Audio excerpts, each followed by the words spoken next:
We're sitting down today with another episode of the Kaylee and Carol Show, where we are really just going to see what happens. I think Carol had a little story she wanted to share and talk about and just dive deep into, and we're just going to kind of see where the conversation leads us. So what was your experience? The cool thing is how we sit down and, like you just said, the Kaylee Carol Show, it actually starts at 6 in the morning because that's when we do our walk. We walk the dogs in the morning and we start talking. So I was telling Kaylee about a Reiki session that I had the other day, and I was telling her I didn't really feel that much. I felt some energy moving through. I knew I was, getting a healing and everything, but I like to take away things that I can, I like things to be brought to my attention that will help me move forward. So at the very end of the session,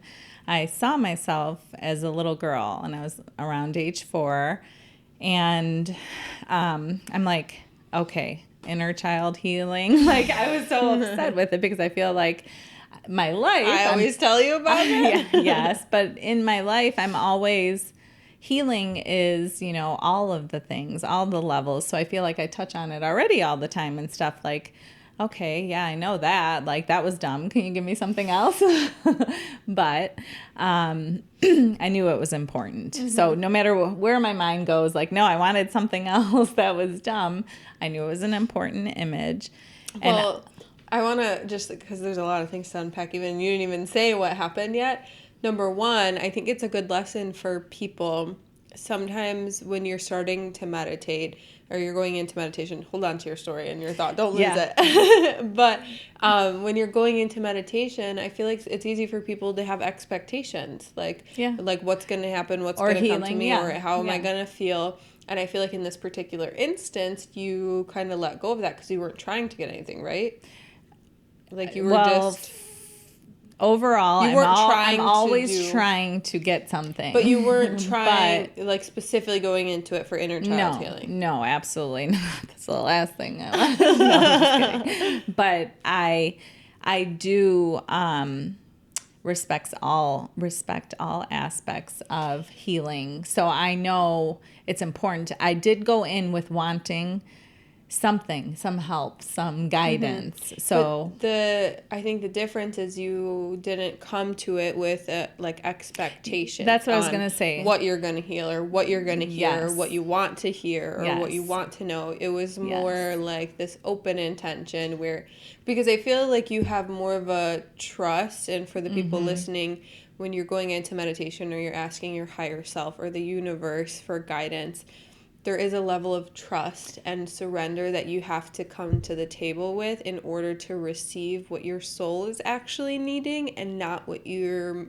think you want to hear or what you think you want to learn. For sure, because I've been getting Reiki since 2013. Yeah. So in the beginning, it was all about, I would always get so many things in a session. I still get so many things in a session, but I also have many sessions over the years where nothing, I didn't feel anything. Mm-hmm. And I'd be like, how could one day all this stuff come through? Well, I grew to know and understand that sometimes it's like all these layers and this energy layer. Like sometimes I just need the energy work to move things through, and I might need that 4 sessions so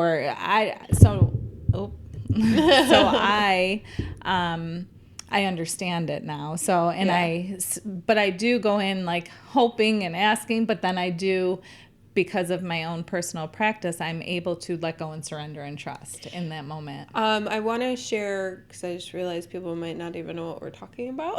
We're talking about Reiki. It is an energy healing. So as everyone knows, our main work is as mediums, connecting to people and their loved ones who have crossed over and bringing through evidence of the spirit world and healing messages. But we also offer Reiki, which is an energy healing. And if you are new to this kind of spiritual or just healing, new to your healing journey, Reiki is always a good next step. So if you're just getting into this and you've already had a mediumship reading and you loved it and you loved how it felt, you loved the healing that came through, but you want to come again. And people always ask, like, how often should they come for mediumship readings? I feel like people usually come like once every 6 months or so for an actual reading. But if this is an energy that you want to spend more time in, or you're really trying to consciously dive deep into your healing journey, that's where we'd recommend Reiki. Absolutely. So I've been doing it since 2013. I was fortunate because I have a lot of friends in the field that I've always gotten Reiki weekly myself, always have it. I've had different partners throughout. Now my friend, we Reiki every Tuesday, and that's since my mom died. So it's coming on four years. So for 4 years, every Tuesday, we share Reiki. So, so anyway. It's an energy healing. Reiki is an energy healing, and it helps it's done with they call it the laying of the hands, where the Reiki healer will lay their hands on just each of the chakra points usually, or just wherever they feel pulled to on the body, but usually it's the chakra points, so top of the head, temples, shoulders, stomach, knees, and the feet, and we just work through channeling the healing energy to you. It's not that we hold the healing energy and we are the healers that are healing you. It's that we are a clear vessel, a clear channel, facilitating, moving the energy through us to you from source consciousness, from, the universe, the spirit world. It's like the life force energy. You hear about it in yoga. I think it's called chi, or I don't 100% know, but something like that. But it's the life force energy. They talk about it in acupuncture. Acupuncture helps realign the energies as well, or strengthen the life force energy. So it does the same thing in a different way. But we also include the mediumship or the intuitive messages with our Reikis. So we just feel like, and a lot of people will say, didn't you learn not to do that? Or I did learn not to have messages with Reiki, and then some places I learned people give messages with Reiki. So I had to find what was fitting for me, and that just seem to flow because, and I also think it's where we choose to take our own personal healing journey. Reiki I often have referred to meditation as medication, and I like it's important in your healing journey, I think, so anyway, it's where you take it. So I feel like we just notice, and I always tell my clients, like adding the messages in the Reiki for us, I feel like aids so strongly in that healing, because at the same time they're receiving the energetic healing, they're also getting the messages that is going to open you up to a new perspective, or open a new door to healing that you didn't even realize you needed, whether it's inner child healing or whatever. So that's what Reiki is. Yeah. So you can finish with your story. So when I was in Reiki, what I'm able to do when I meditate for myself is go back to an image and have it come a little closer and clearer. A lot of the time I'm able to do that, especially when it's for myself like that. So I saw myself as a little girl and I was like, oh my God, inner child healing work. And then I tried to relax again. Then I was like, can I see that again? Like a little more clear, because I knew, look at something. So there I was. And the only thing I noticed was I had bangs, and actually don't even know if I ever had bangs as a kid. Maybe I did. I'd have to look at pictures. I'm pretty sure I've seen pictures of you. Oh yeah, maybe. Because that's the one thing that always stuck out to me. Really? Oh, well, it didn't to me. So that's what's so interesting, because I was like, oh, I had bangs. Anyway, they were separated on the side from grease. Like my hair was so dirty. So I'm like, that's the message. Like my hair is dirty. I'm like, why is my hair dirty? And then I went back to my age, and I'm thinking of, the kids around me and the age. I'm like, I would say like 4. Like, so I was going back and forth between 3 and 6, and I was like, no, or 3 and 5, and I was like, no, probably around 4. So I was able to see that. So I took away dirty hair 4-year-old inner child work. So what does that mean? yeah. So I put it on the side. I knew because of my trust, my faith, my experience with Reiki, I knew things are coming up, and I knew that it was important. So that evening I was talking to my sister and telling her about it, and she was telling me stories about her childhood, and we're 10 years apart. So, you have a different mother with every child, I feel, because we're always different and changing. Yeah. There's similarities, there's patterns that run through the family lines for sure. Yeah, for sure. But we're, we have different experiences still. But anyway, something we connected on, and she's like, Mom, Kate, Carol, she's like, we didn't even have to we had to fend for ourselves a lot, is what she was saying. And I was thinking about that because I told you I've always had the story once I started my spiritual journey when I had the stroke. I just started talking and unraveling a lot of things. And with my mom, I was fortunate to have my mom, and she was open enough to talk about stuff.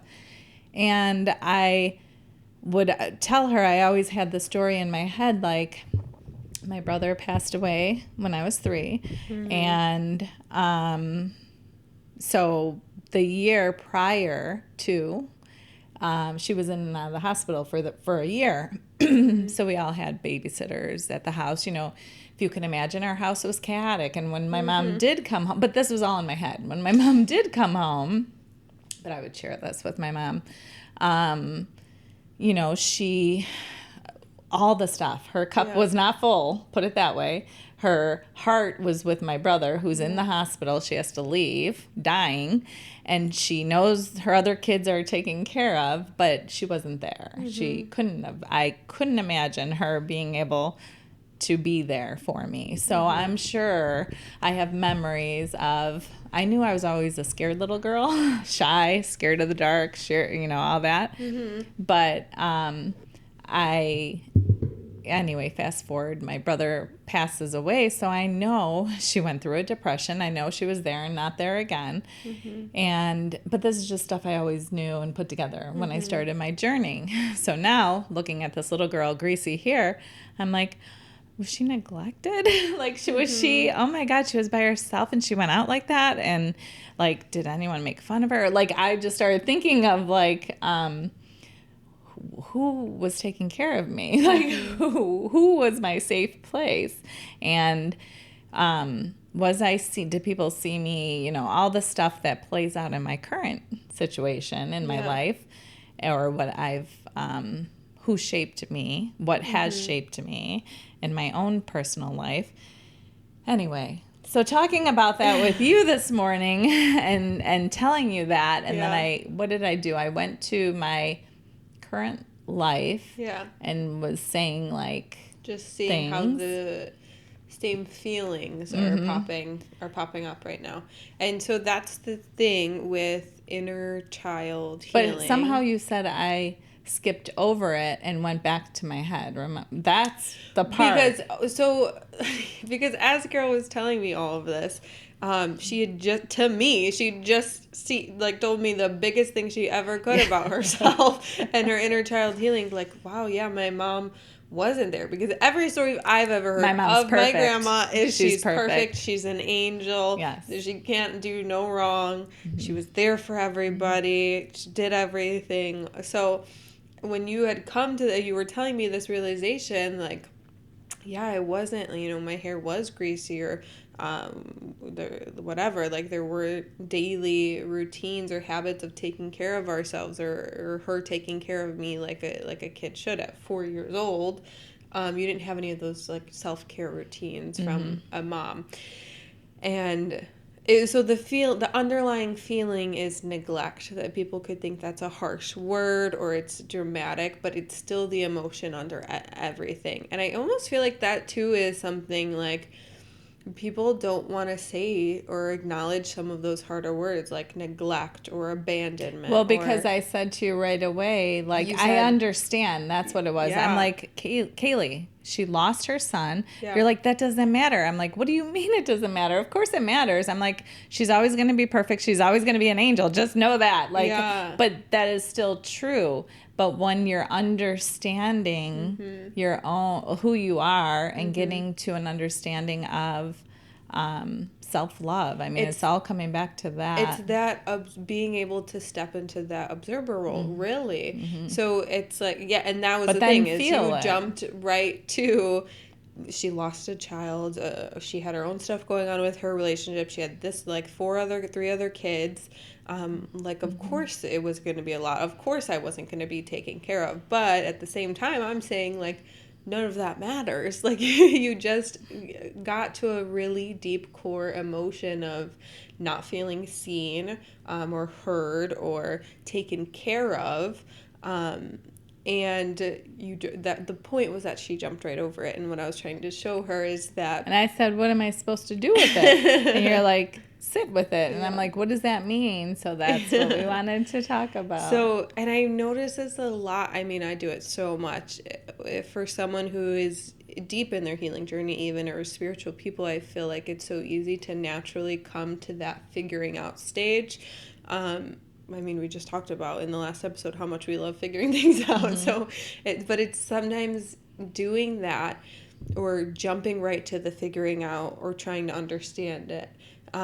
What I was trying to show her is what stops us from feeling the emotions that are asking to be felt from our soul, that are asking to be validated from our soul. Because I was trying to show you, like, you saying, but this happened and this happened and this happened, so of course, like, she was going to be this way, or of course she was going to neglect me in this way. I was trying to show the perspective that, in a way, that still invalidates how you're feeling, because it's like an excuse. It's an excuse for her on your end.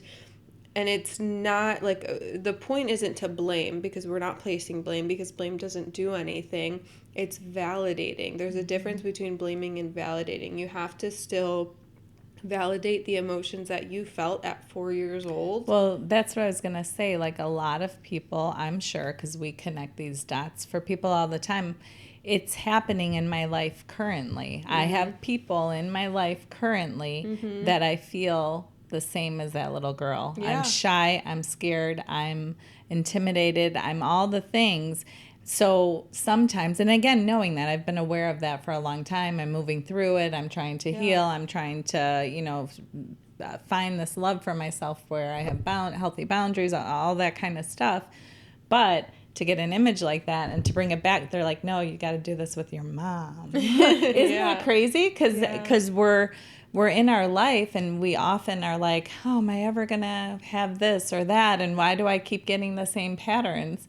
Because maybe I don't know. Maybe you can't fix it at that level. Maybe you have to go, not maybe. But I feel like back. that's where everything stems from. That's why inner child work is so important, because there are, like, I feel like the reason this stuff still pops up in our lives is to bring us back to that core experience. Like, it's not to fix what's in front of you. It's to, like, if you fix this situation that's in front of you and you learn, it's just going to come up again, because that core wound, it's like something, the best kind of metaphor analogy that pictures in my mind is like something eating you from the inside out. Like, you can keep trying to heal the top of a wound, or placing bandage over bandage. And I think over you'll get places. There'll be growth and movement, and you'll have new awarenesses.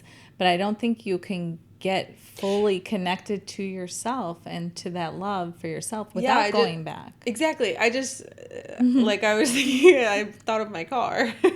And, but the rust, I was thinking of rust. I feel like that's the perfect analogy, because rust starts from the inside out. And on my car, I tried to sand it down, get rid of the rust, paint over it, prime it, and it already came back again, because I didn't get the root. I didn't get the, to the Take core. it off, cut it out. Yeah. But that's what inner child healing is. And I feel like the whole point is to get to the root experience. And that's where the healing happens or or So here's stems from. spirit. I think, oh, I got myself as a little. They're like, here's gold. So the other Go. interesting thing though is in meditation, if you're sitting at home listening to this and a image like that pops in your head, it's important. There's a couple of things. Go into that image of yourself. And you could just take it as, you have 4 years old, dirty hair. What does that mean? I don't know, and let it go. But if you go deep into it, start thinking, okay, what was this age? What was happening to me around this age? What experience did I have around this age? What emotions do I feel or do I remember feeling around this age? Like, go deeper into it. Ask questions. Ask to see the image again, like and how spirit has worked with me from the beginning. Like when I get clairvoyant images, which I share with my clients or have shared, sometimes they'll show me like a protruding belly, and I have to understand, like I'm able to go back to that image, like I said, like, okay, did you have a big belly? And sometimes they're showing me something that happened ailment-wise in their belly. Sometimes they're a beer drinker and they just give me that beer belly. And sometimes they just show me their hair, which means either they lost their hair. So they give me pieces. So now, I mean, I know, like, when I saw myself as a little girl, I knew it was very important because this is how I get messages. Yeah. So I knew, like, they're showing you something specific for a reason. So if they're showing you wearing a red shirt, like, pick apart the whole thing or the whole feeling, or don't just take it for what it is. Yeah. Go like ask questions, go deeper, feel into it more, feel, like, focus on the emotions. What did you feel? What were you feeling in this image? And I'm a hairstylist for 30-something that years. is interesting. So I have often would, kids, I cut kids' hair too. And their hair always smells. It's so dirty. Like I could tell, like, oh, he hasn't, showered or washed his hair in a week. Not all kids, but that would come, and I would always like, I'd just always feel like, oh, something. but It I would knew stick that. out. Yeah. And so for that to stick out for me, of course, because I'm like, wait, my hair's dirty? Like, what does that mean? Or why is it greasy as a kid? But they use your reference, they use your life experience, and that's how you feel into it. So I knew, like, it wasn't just, I mean, kids have greasy hair. That's no big deal. But I was 4. Eddie died. Like, then you start going into it, like you said. And, So with inner child healing, like, I feel like there's so many things we can learn from this story itself. Number one, going back to the very beginning, is being open to receiving whatever you're going to receiving. Let go of expectations. That's actually what I was talking about when we walked in the door from our walk, because you were like, what do I do with it? Like, what do I do with the emotions? And I was saying, she always says, sit with it. And I'm like, yeah. I said, I'll sit with my life now and just say, you know what, you were 4 or whatever. Like, I'm like, what do you mean? I'm sitting in it. Like, I don't need to sit with it. But so to elaborate on that, you're saying to actually create space, bathtub, meditation, walk, create space, and think about it, pull that back in. What I learned with inner child healing that has helped me too is going back into that memory, or going back into that with that 4-year-old self. And once you felt the emotions, because you have to sit with the emotions, validate that feeling of neglect, fear, of abandonment, fear, not feeling seen, not being able to do anything to be able to be seen or heard, like all of that, which is not going to feel good.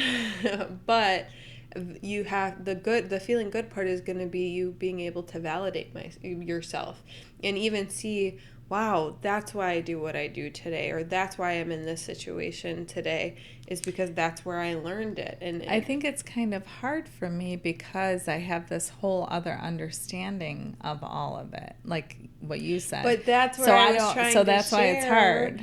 Like, sometimes understanding things or rushing to understand things or figure things out is a coping mechanism for to stop you from feeling your emotions.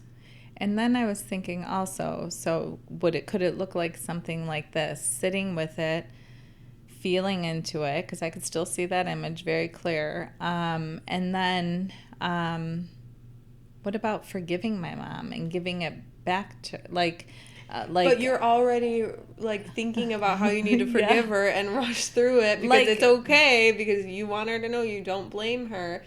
No, but they say like when you forgive someone, you know, because if you don't, like I did not forgive her because I have such an understanding. But what if I sit with it, go into it, and then release it? Like you have to let go of it then. Eventually, but you don't know how or when that's going to happen, so you can't place that expectation on it. Of letting go of. Yeah. Because maybe and that's like, you have to think about it from that standpoint of that little girl inside of you. She can't forget about it. She's not going to forgive it because she still feels those things so strongly. Mm-hmm. So you have to put yourself literally in your own shoes when you were experiencing that experience as that 4-year-old girl, and just be with her. Like, that's all she's needing right now. She isn't, like, if she was sitting right here with you right now, Yeah, that's true. would you tell her you need to hurry up forgive and her? get over it? Hurry up and get over it. Okay, you acknowledged it. Move on. You're right. But I would probably. But not and right now, away. You would give No. her time and space. Yes. So you were my little girl one time. God. And I remember so clearly you were going through a hard time. I believe it was with one of your first boyfriends. And I want to fix everything. I want to mama bear. Like, I want to hurry up and give you like all this wisdom, everything I know. You're okay. Trust me. He's what I want. So I would be like that. And I remember Ryan telling me, like, she just wants a hug. Like, you have to meet her where she's at. She just wants a hug. And I'm thinking, well, of course I love her. My mom never hugged us. I hugged you guys to a certain point until you were like, you know, grew up a little bit or whatever.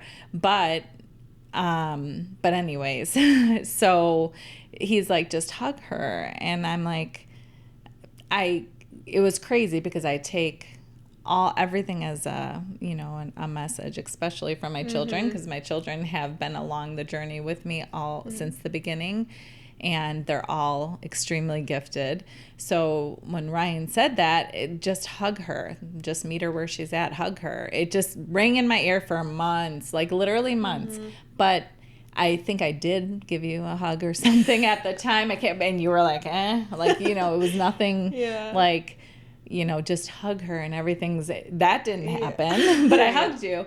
But I remember still trying to fix it like a couple of days later, weeks later, whatever it was. And I remember the next situation, but I would keep hearing just hug her. And I'm like, God, I never go to just hug her. Like, I constantly want to let her know I will fix this for you, or you don't need that anyway, and go on to the next, whatever it is. And it's like, I kept skipping over it, even though I had an awareness and knowing it was still hard for me to do because. And I think that's something that so many people feel is they put this responsibility on themselves to fix, whether it's fix themselves, fix this person, take care of this person.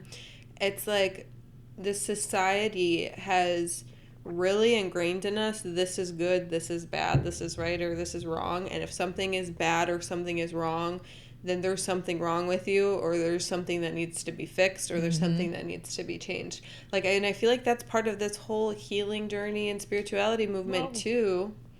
Is like, there's something wrong with you, so you need to fix it, and that's when you fix it, that's the end. Then you're healed. Whereas my point of view is like, there's nothing wrong with you. There's nothing to be fixed. It's stepping into understanding, meeting yourself where you're at, and not placing that judgment, because to you or to somebody it could be they just uncovered this thing about themselves. So how are you going to fix it? What are you going to do about it? What's the expectation behind it? Right, and it could be just hug her. And that is meeting the emotional need. Yes. Like, you know, it's that simple and that, you know, profound. Crazy. But that's what that's what is skipped over so much is just meeting yourself where you're at. And that's with inner child's work. I don't think I finished my statement, what they say to do, what they teach is envision whatever came up, that experience, that self, and then bring your now self into this experience with your 4-year-old self or whatever age, and just give her what she needed in that moment. Like that's it. That's all they teach. And I've done that, and then I have to do it again, and then I have to do it again. But eventually it feels different. There's a state I'm just laughing because it's funny that I'm a hairstylist. Like, you know what I mean? Like, I think the metaphor of it, like, because I'm like, what, do I go back and wash her hair? Like, as you're talking, I'm like, should I wash her hair? See? So you're going to fix it. But isn't it? So We're still talking through this, and you're still trying to fix it. Wash her hair? No! What do you mean? Just sit I was seeing how can I take care of her? What does she? But you don't have. She doesn't want you to take care of her. Well, I mean, in a way, that's what you needed, but it's not. What it is not to be like, you can take care of her by giving her space to be seen. Because that's what, and I think that's what we talked about, is something you were feeling was not feeling seen or heard, because everything else was always more important, because everything else was always going on. So you were just there. So give her a space within you to be seen and heard. And then when you're outside of that meditation or outside of that experience of, doing that, in your day-to-day life, see, okay, where can I see myself? Where can I let myself be heard? Where can I validate myself, my voice, to honor that little girl within me and heal her even more by doing that? I'm excited. But the whole point with inner child healing, I really think that's the biggest part, because people come into their healing journey with a lot of expectations. Like, after I do this, I'm going to be healed. I'm going to feel better. I'm going to feel good. Sometimes people, we talked about this, not are angry, but they're not happy. Like, not all the time, while doing but it? We've had experiences where, almost like even Reiki, they were like, oh yeah, it was not really what I expected or whatever. But that very thing, like I've seen people and then seen them like a year later, and I knew they weren't happy. Not that they weren't happy, they weren't ready to uncover more or something. But then I would hear stories where, where I feel like it just opened a door. Yeah. And it's, again, at their own time. Some people are every week. Some people are monthly. Some people are yearly, or not for 5 more years. Like they, like, sometime when that's opened within you, like the healing door or journey, it's not always fun. It's hard. Obviously, we have been through some hard things, but it's also so good. So it's like navigating through that. So because the good part is when you're able to validate those hard emotions in you and within you. So like, yes, I was neglected. The good part is you're finally able to fill that need by showing up for yourself the way no one else was able to. And you're able to give yourself that unconditional love and understanding and validation. Like, that's what feels good. There's a state of wholeness. Every time I've done inner child work, yes, it's hard. Yes, I cry. Yes, I feel these hard emotions. Like, fuck, that actually happened. Or, wow, I actually did feel abandoned or whatever, neglected. And I'm on this side like, holy shit, I have 5 kids. And I'm like, what can I do now? Like, what kind of inner child? Yeah. Like, but it's...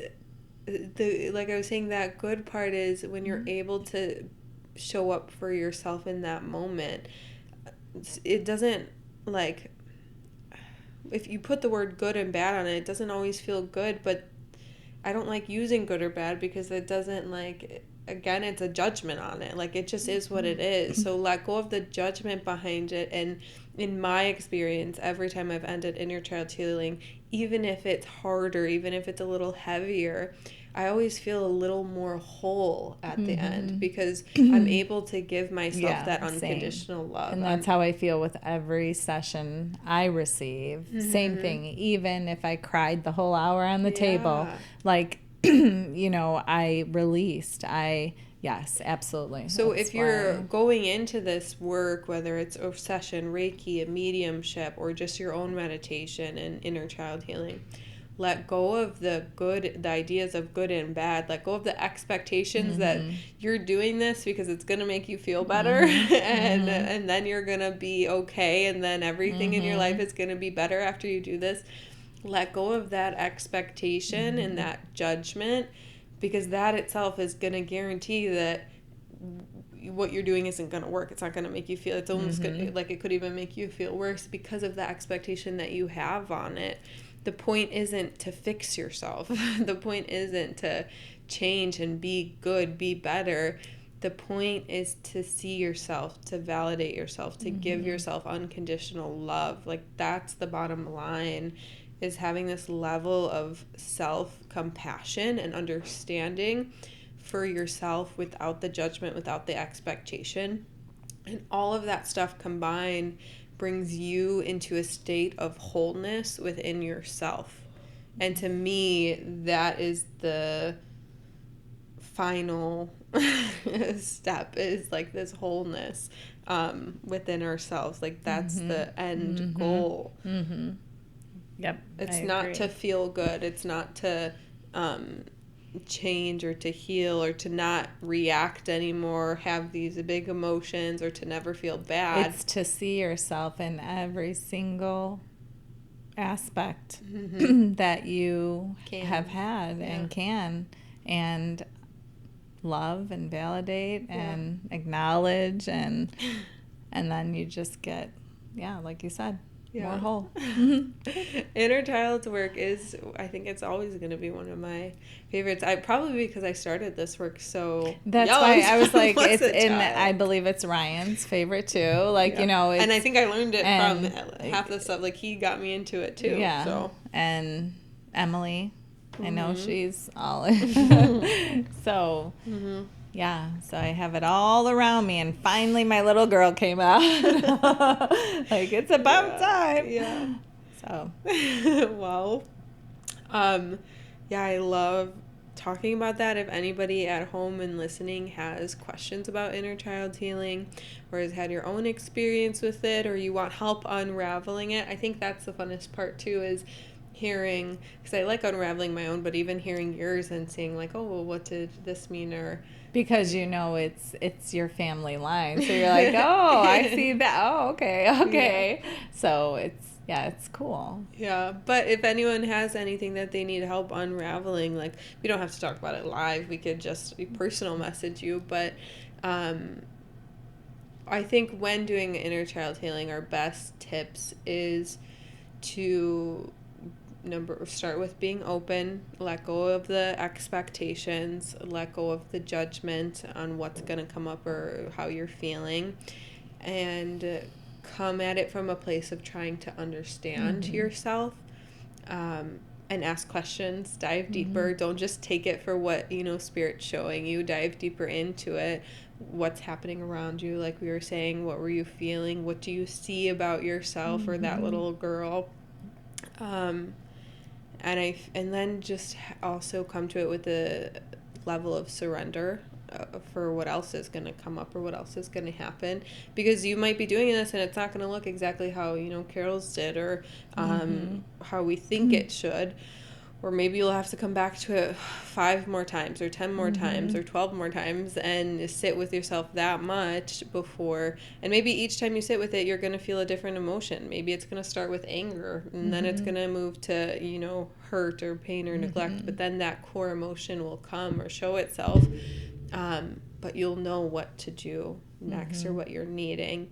And I think the last And thing is I just ending with think, love. and I think just one quick tip before we stop.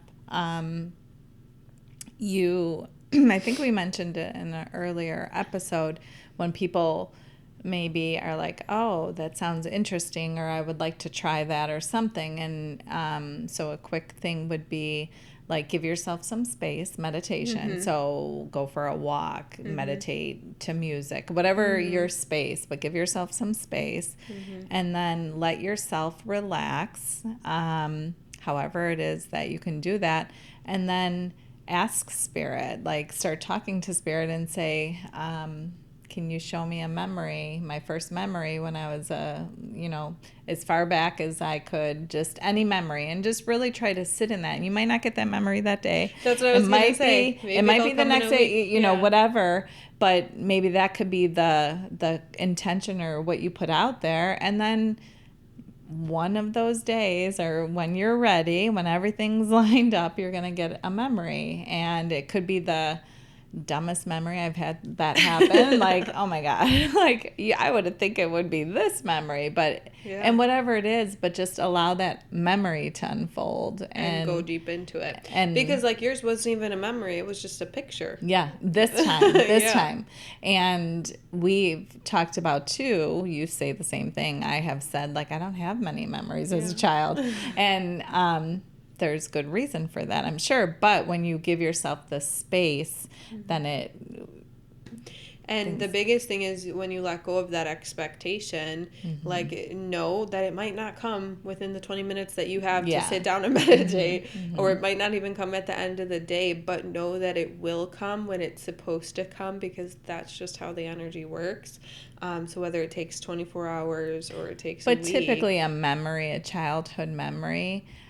In my experience, everyone is able to come up with one. Like when they give themselves the space, even in a moment's time like that, even if it's a memory, your one and only memory, and you're like, oh, well, I always think of that one. Well, then there's reason, because that's a strong memory you have. You know what I mean? So I think everyone could. I think it'll come up. Well, but that's what I mean is know that it will, because it will. Like we've never heard it not. Yeah. Regardless of how long it takes. It's just being open to it and surrendering it and letting go of the expectation. Because and there was one situation a few months ago where I had just noticed something about myself. I wasn't even trying to do inner child healing. I had just noticed a pattern within myself. I think it was like, it was accountability. I was going to say, tell us. Yeah. it was like accountability. Like, why am I so hard on myself and other people about holding themselves accountable? And for like a week, I was like, I just don't know where it comes from. And it kept coming up and I kept feeling it. I'm like, I don't know. And then we were on a walk one day and a memory came up about accountability where when I was a kid, I got blamed for something that wasn't my fault. But so I wasn't even trying to do that, and it still popped up like a week later. Do you want to share that quick little story? It's a cute story, but not for you maybe. Yeah, thanks. But it's like, so people can have like a idea. So, well, leading up to that whole week, like I said, I just kept noticing I was getting triggered with other people around me when I felt that they weren't holding themselves accountable for their actions, for their choices, for their lives, for what their lives are turning into. And it was just upsetting me. And then I, went within and I'm like, I do that to myself a lot. Like I always hold myself accountable in any way that I can, even if it's not my place to hold myself accountable. So when we were on the walk, just a memory popped in, and the memory was I was young, maybe like 4 or 5 years old, and it was me, my 2 brothers, and my cousin were all at our house, and then it was my mom and my aunt. And you guys had discovered that on my bedroom wall there was a smiley face drawn on the wall, and you guys determined that the best way to figure out which one of us 4 kids who were there did it was to sit us all down and have everybody draw a smiley face. And whose ever smiley face looked like the one on the wall, like that's who did it. And I remember in my head. That's so funny what you're thinking in your head as a little girl. I was thinking, and I remember it so clearly because it still gets me mad. But as a little girl, I was like, that's the stupidest thing I ever heard, because they're so much older than me and they're going to know, like, they're just going to draw it different. Like, even I knew that. Like, they're older. Like, they're not dumb. They're just going to draw it different than it looks.